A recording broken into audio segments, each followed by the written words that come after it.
Hello, and welcome to Your Pursuit of Purpose, where we learn how to crush fears, find your mission, and make money living your passion.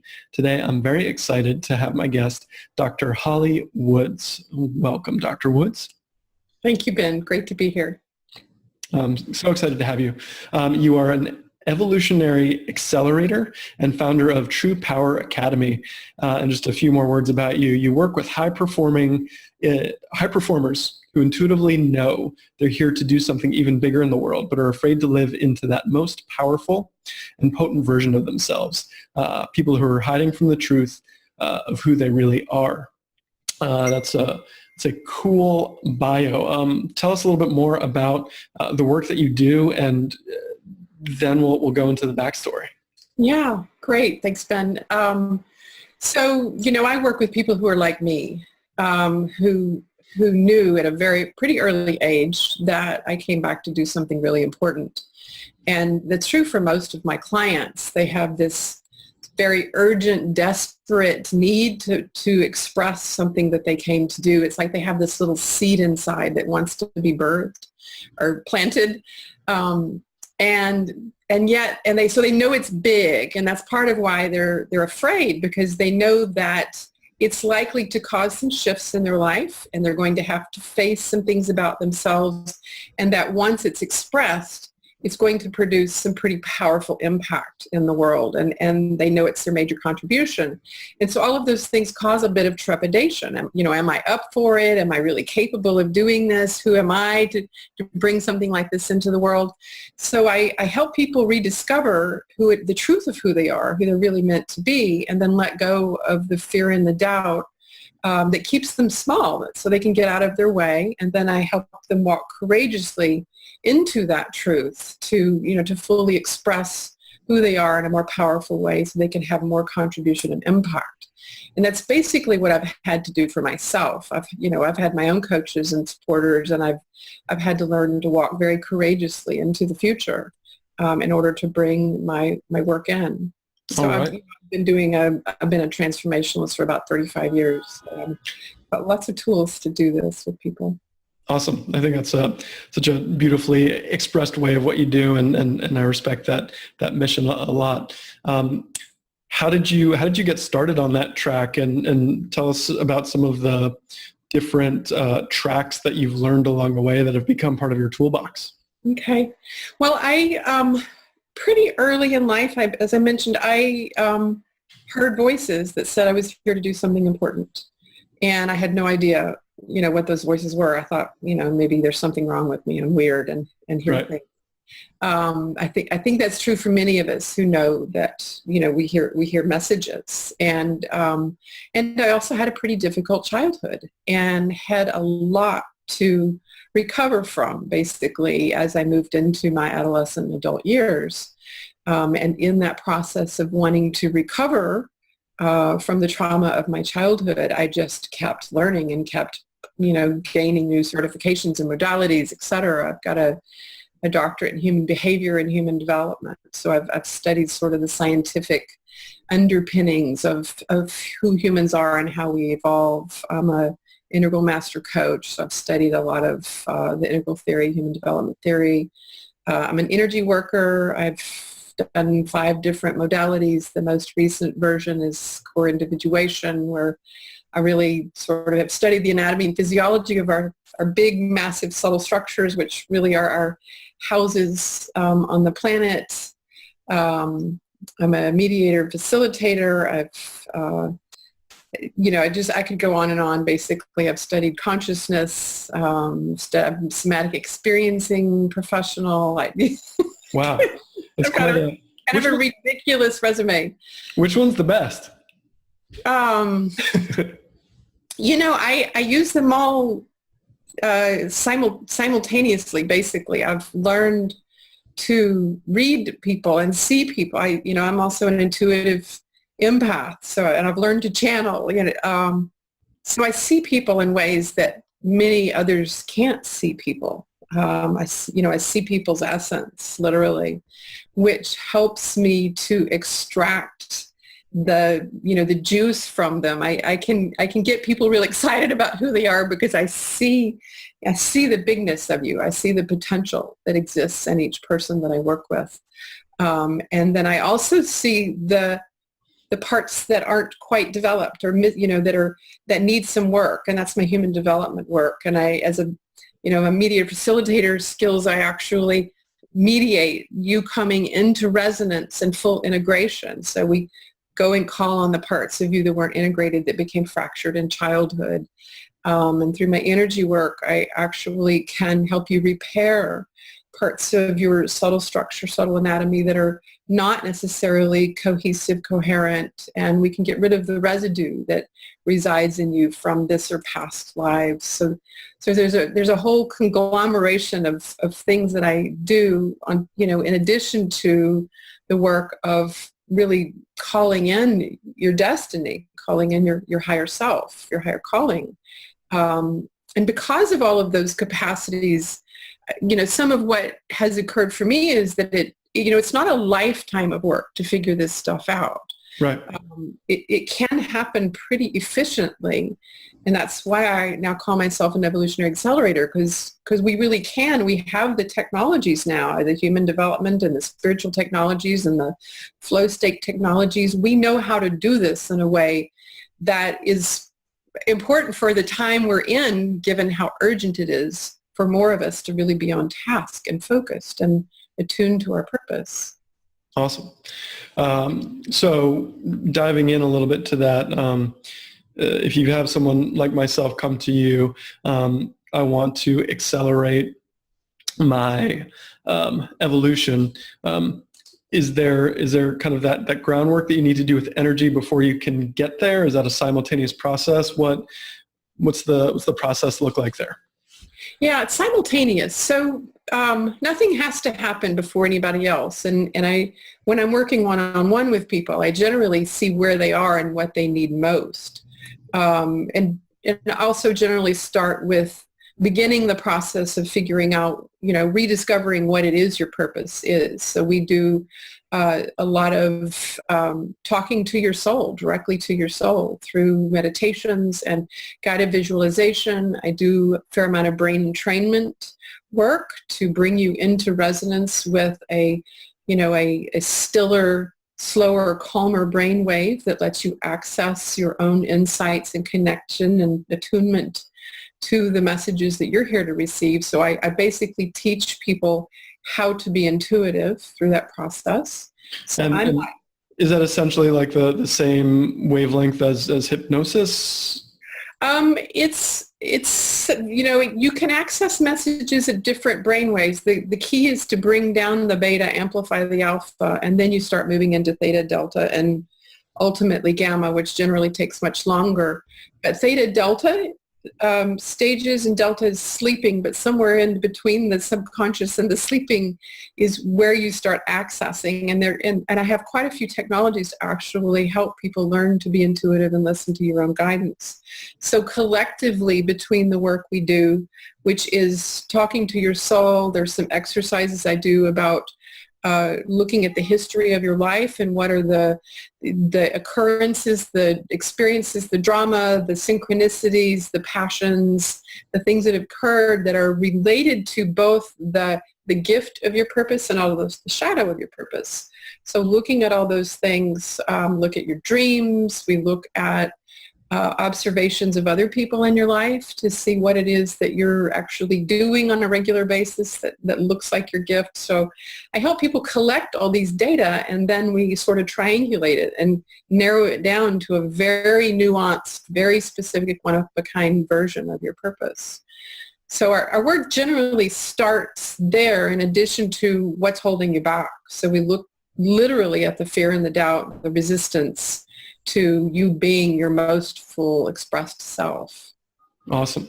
Sign me up. One of the things that I know I've dealt with, there's the conscious kind of self-limiting beliefs where I can, hear my own kind of negative voices in my head.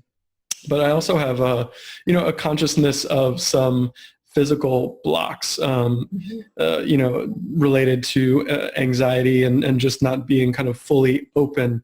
What type of work do you do to help release those blocks?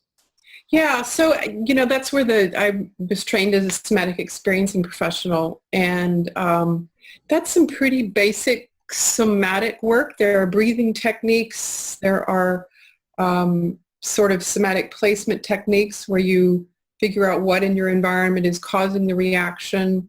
We look at the fear and the doubt that is elicited that causes the constriction.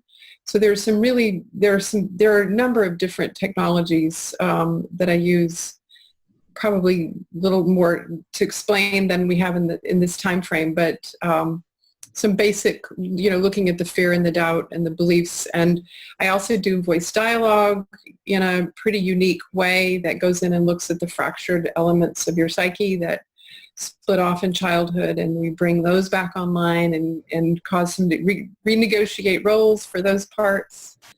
So so let's talk about bringing those things online. What does that look like?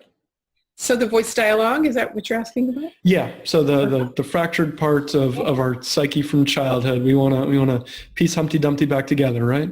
Yeah. So, we figure out what your basic limiting belief is. And so your limiting belief, I don't know if you can name it. Let's say I'm concerned about being able to go out on my own and be a successful provider.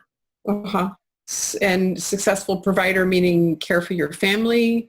Yeah. So, I got a wife and a baby on the way. So, I've always been drawn to security. So the thought about going out on my own is scary. Yeah. So you actually just said the nugget there, and it's about security. And so I would want to know a little bit about what you experienced in childhood that created some insecurity for you. And I mean, we don't have to do the whole thing right now, but I would sort of explore what was insecure about your childhood, right, and what were some of the first recollection of how that occurred for you. And so we tease that apart a little bit, and then I would take you into a trance, and we would we would elicit the part of you as a young boy. It's not always a boy. It could be a girl. Okay. It's part of your psyche, but we would elicit the part of you in childhood that decided, this is too hard. I need to do it my way so I can stay secure. And it created this part of you that has probably still remains in you, alive and well and functioning as it did as a child. And it's like it puts the brakes on. Every time you do something, it's like, no, we're not going to do that because we know that didn't work.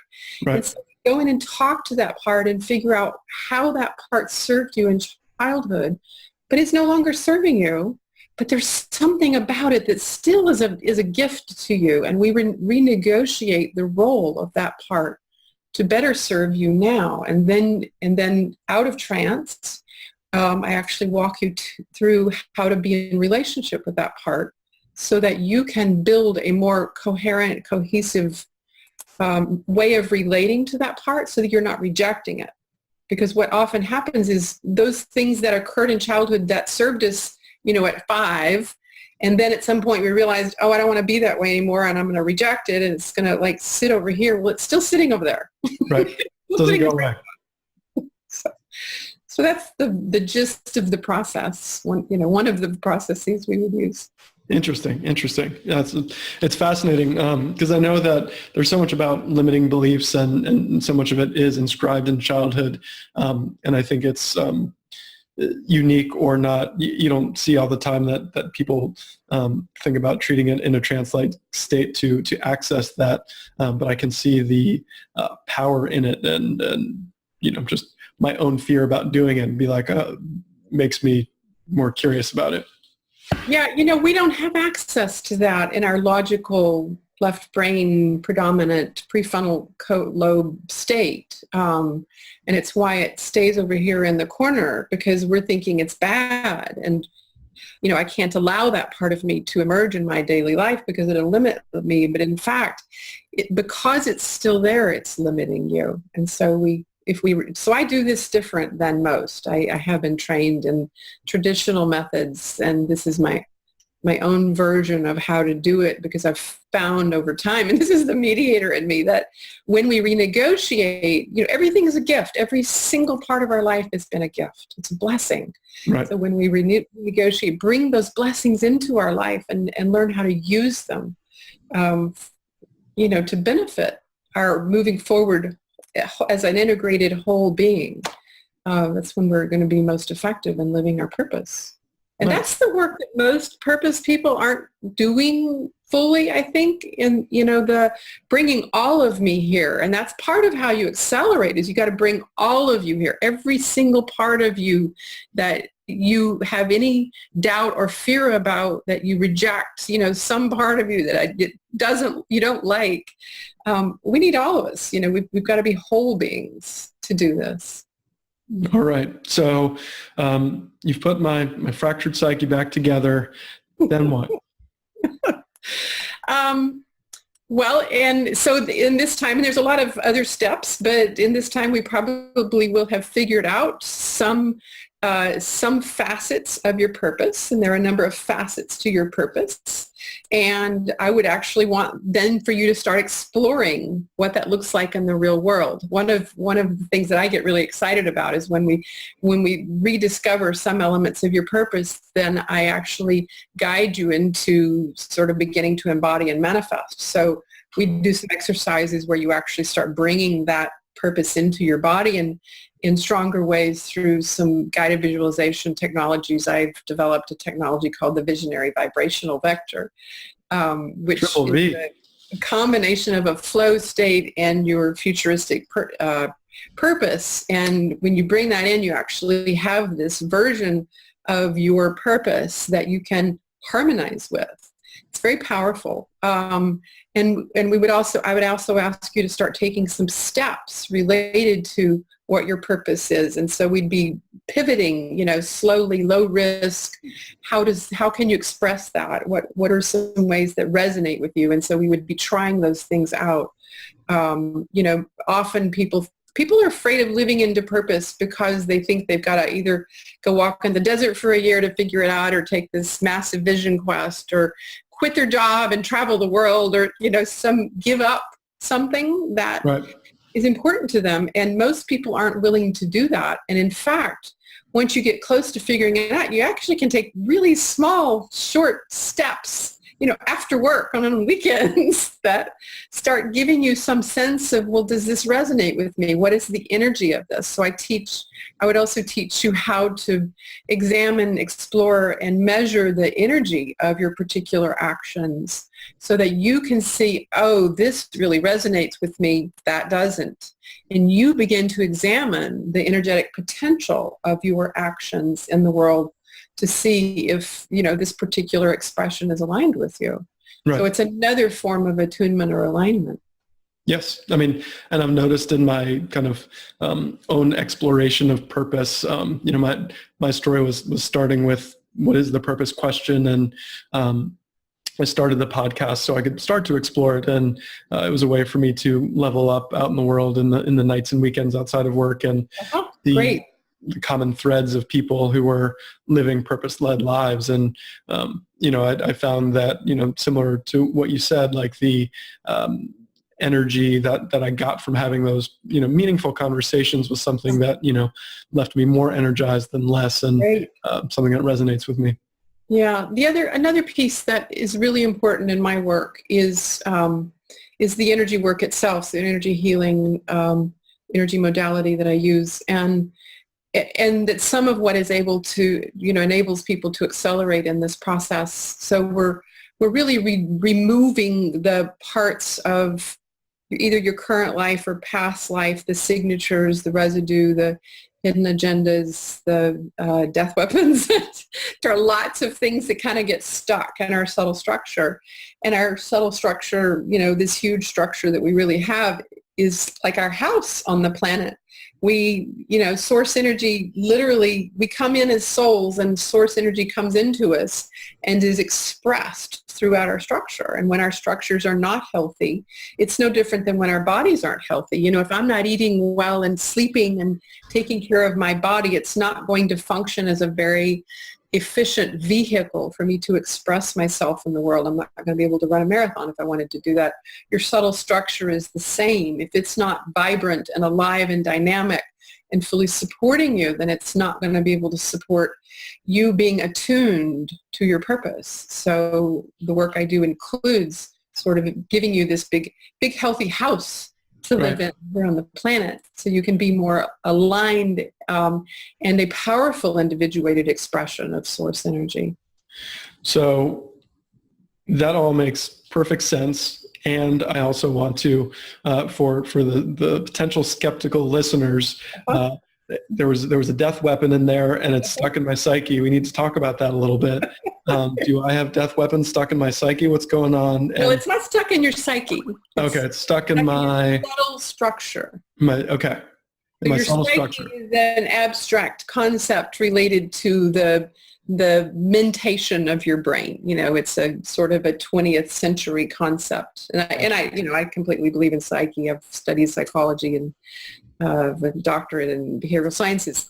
So, but I want to dive a little bit deeper into this kind of past life trauma thing, especially for those of us who are curious and skeptical about how that could affect us operating on a day-to-day basis. Yeah, I'm happy to do that. And so your subtle structure is what I was talking about, where your death weapons are located. And there's a whole lot more than just that, but it's, personally, I've had to do a lot of that work. I have had a lot of past lives where I was, my life ended in less than optimal way.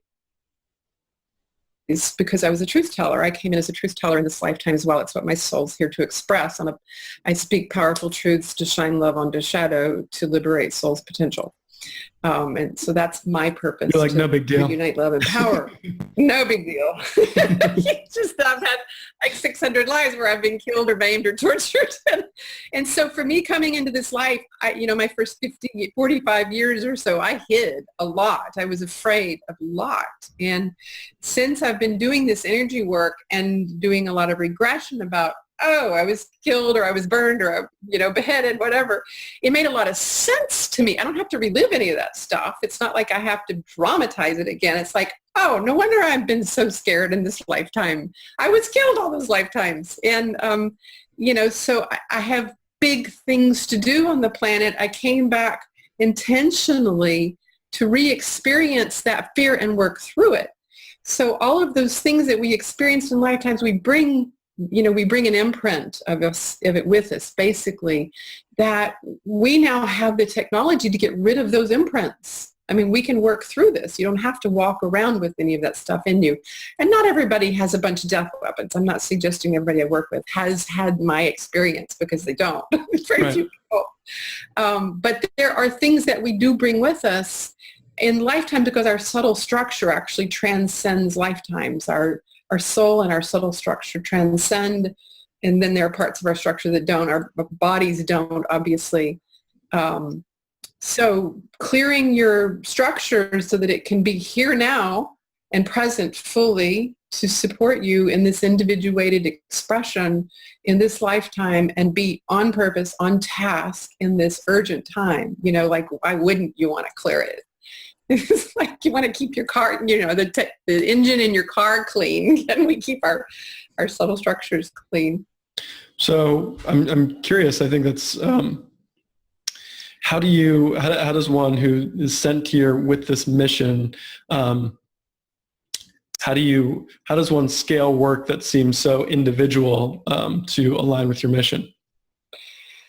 So you're asking me how I would scale this work? Yeah. Right, because you're brought here to kind of shine light on the shadows and help people work through and evolve, right? Mm-hmm. And then so you probably want to do that with as many people as possible, but this work also is so personal. So how does that, is there a conflict there, or is it just you got to do it one by one? No, it's a great question. I really appreciate you asking that, Ben.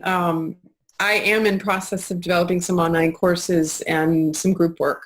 And, and literally I've been doing this specific work for 12 years. And in the last 2 years, it's like I've been in the lab trying to figure out the very, very best methodologies to make this happen efficiently, effectively, like no kidding, make it, get people on purpose. And in the last, few months, I'm really on task and doing that.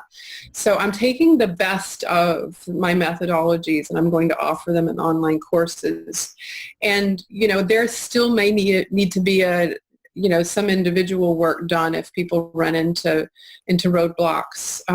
But generally the patterns among us are fairly common. And Right. so that's why the 3 kinds of work I do are, let's rediscover why you're here, what your soul brought you here to do. And there's some methodologies that really work very well to do that. And then what's limiting you? What are the fear, doubts, beliefs, resistance that keep you small? That, we're also part of your soul's mission here. Work through karma, work through whatever it is that wasn't allowing you to manifest in other lives. We still have to do that work as well. And then let's bring it in. Let's embody it and manifest, because we've got to get on task. We really, it's time to stop pussyfooting around. More of us really need to be here on purpose to take this bull by the horns. So those 3 types of work, and I've really narrowed down the best of the best of the best methodologies in human and spiritual development. And now I'm using a lot of flow-based technologies that have been studied for the last several years. And it's really having an effect. So I'm in process of creating group work, and I apologize for not being out there yet. Oh, don't worry about it. Toward the end of the year. Sounds like it's going to take some time. What's an example of a flow-based technology? Well, the brain entrainment was one Okay. example. Gotcha. And In other words, like you're talking about flow when your brain is entrained. Is that right? Yeah. So Okay. basically, you're allowing yourself to be attuned to your inner harmonics, and then the resonance with the energy of your structure and resonance with the planet. And there are different levels of attunement depending on how far out you want to go. I attune to other dimensions, but I also have to attune to what's in here. So it's sort of multidimensional attunement. The energy work is a flow-based technology because we're removing, the constrictions that keep you constrained and not attuned. So flow flow and attunement are synonyms, basically, the way I use them. And the more we are in flow with our, flow is a research terminology developed in the last decade or so. Attunement's been a spiritual, term for centuries.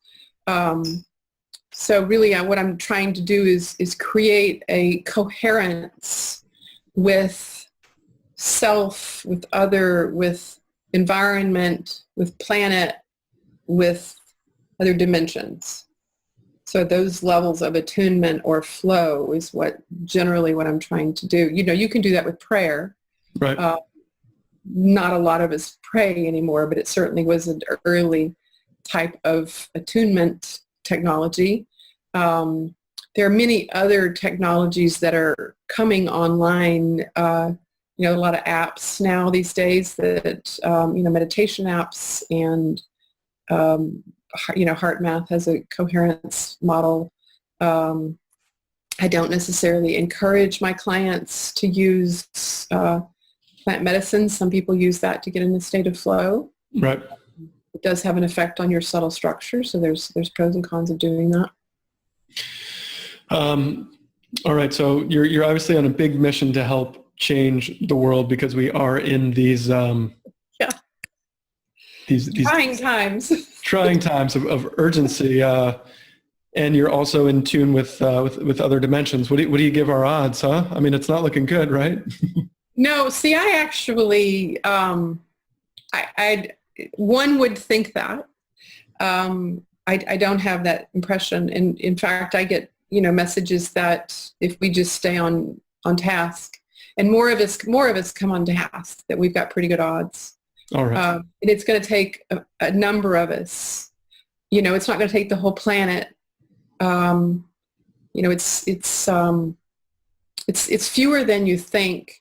And those of us who are willing really need to be committed at a high level. And so I don't typically say this out loud, but I call myself an evolution accelerator because my mission, really my purpose, is to help accelerate us to the next phase. And that's really what I'm about, is through all of these methods that I've been really committing my life to, is to take us to the next place where, a small handful of us, roughly 1 million or so, could change the planet, like truly, humanity and the situation of the planet. It's not that hard. Maybe even 100,000. I don't know the numbers. But a small handful, like 100, 200,000 of us, could really do this. And it's happening. More and more people are really shifting into a higher consciousness level that we're really close. And then there's like this last step to be so on task, on target. I call purpose is like the center of the bullseye. It's not a job or a career or I'm passionate about this. That's not purpose. That's a career and a job and a purpose, a passion. Right. We all get really on task with the very thing that we came here to do. And we really amplify our efforts to be that and do that and live it. We can do this. We can do, I know we can. I get those messages all the time. We can do this. That's all right. We got this. We got this. We do, but we got to do it. Nice. Yeah. Awesome. What have we not gone over in terms of, I feel like we've gone in a kind of like wonderful space that isn't the normal space for this kind of like getting rid of fears. We've talked about a lot of great techniques that you've learned in practice, but in terms of landing this plane, what else would you say to people who are listening who are scared to activate and really want to join that 100,000 to 1 million that want to help change the world? Yeah, great question, Ben. It doesn't have to be hard. That's the bottom line. Part of why I love this work is because when I start working with people, they realize, actually my life's getting easier. It's what they're like, wow, I feel so much better. Right. They're like lighter and there's less resistance. Yeah. When you don't have the fear and the doubt that keeps you from being who you really are.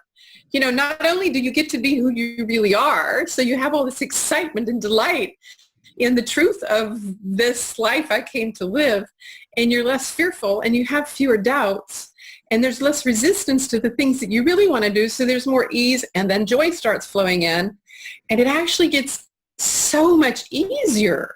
That doesn't mean things don't change, because they do. They do shift, and often relationships shift. Sometimes you decide, the place I move or place I live or who I live with isn't necessarily the right. You may decide the job you're in is not right. Certainly roles shift. You start realizing, I thought I needed these things in life, but really I don't, because they're not really aligned with who I am. And I could give those things up, but I want more of those. So you start being really focused and directed, and decisions actually become easier. So I think the thing I would say is that while it sounds hard and challenging and scary, in fact, life becomes easier than you've ever imagined it could be, because now you know why you're here.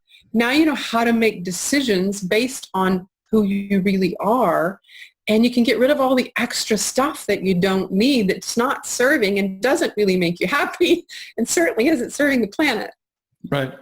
So awesome. That's my soapbox.